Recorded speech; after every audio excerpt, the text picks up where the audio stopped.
We're staying with the Electoral Reform Committee and in Enugu because we're joined by by Chief Miletus Eze, who is the Attorney General and Commissioner for Justice in Enugu State, where that public hearing just held.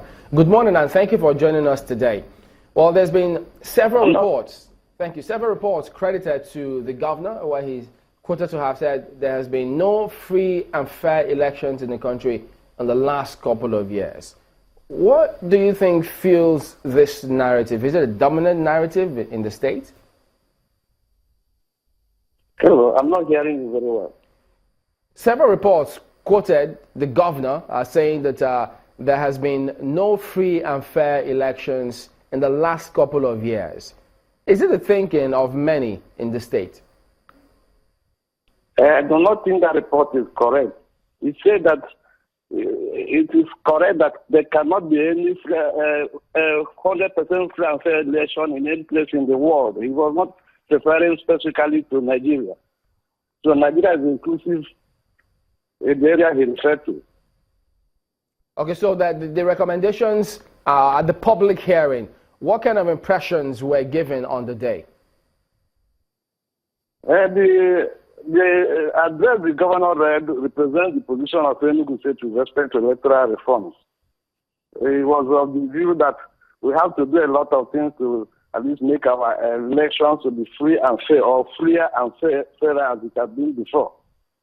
He suggested the issue of using the card reader, beyond the card reader, automating the electoral system from registration of voters, accreditation of voters, voting, and computation of results until the final result is released.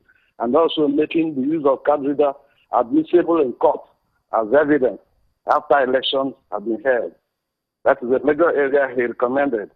He also recommended that it is necessary to amend our electoral laws to ensure that a person who did not participate in an election should not be returned as the winner by the court. He also suggested that a person during pre-primary election petitions, that a timeline should be set so that there should be a beginning and a timeline for the end of such petitions. That it is worrisome to notice that pre-election matters continue some years after the winner of the election has been sworn in, and it deters the person from carrying on his governance. That is the major area he suggested. He also suggested that the INEC should be unbundled so that it will have freer time to conduct the re-election.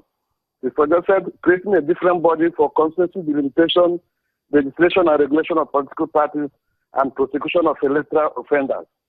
He further suggested the introduction of a form of proportional representation to promote inclusiveness, especially at the national and state legislatures, and improve the representation of women, persons with disabilities, and the youth. These are the areas he suggested that our laws should be amended. So, in your view, this exercise that is being chaired by the former Senate President Ken Nnamani, how well is it positioned to help the autonomous operations of INEC to be further enhanced? I didn't get you properly. I'm talking about this exercise that is being chaired by the former Senate President Ken Nnamani. To what extent do you think that this exercise will aid INEC to be able to operate devoid of political interference? I believe that Ken Nnamani, who has been a Senate President for some years, is held in a very high esteem by everybody in this country. But I believe that he's also one of the eminent Nigerians that we consider that has honor and credibility. But we have seen that in the past, recommendations are made to government, but they will never implement it. Sometimes they will be implementing it incrementally without letting everybody know. The WISE report is there. We have not been told that it has been implemented, even though as you go on, you find out that certain recommendations in the WISE report have been implemented. But I believe that the confidence reposed in Nnamani's committee is such that I believe that the present administration will implement whatever report they come out with in the end. So you believe that this is going to go through with the government in terms of implementation, but we've also had the Justice Uwais report. What do you make of the level of implementation of that report? As to this one, is there really a need for this one to have started in the first place? I believe that even this present committee is going to make very extensive use of Uwais report, because there's no way you can run away from most of the suggestions contained in the Uwais report. It is not, they are not starting in a tabula rasa. They are starting from somewhere. And the governor of Enugu specifically said that the Uwais report should form a background for the application of further reform measures. Simply put, we cannot shy away from Uwais report.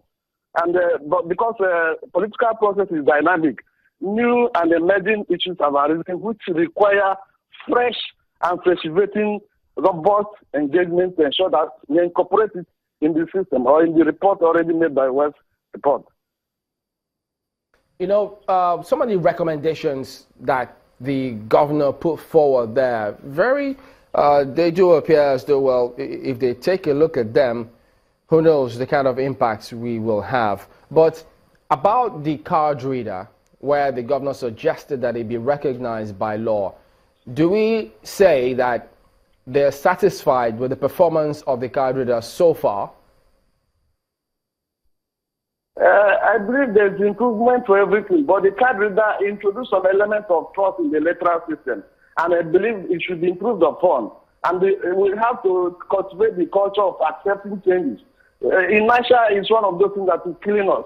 When there is some hiccups in the process, we don't have to throw it away simply because we have found the hiccups in the process.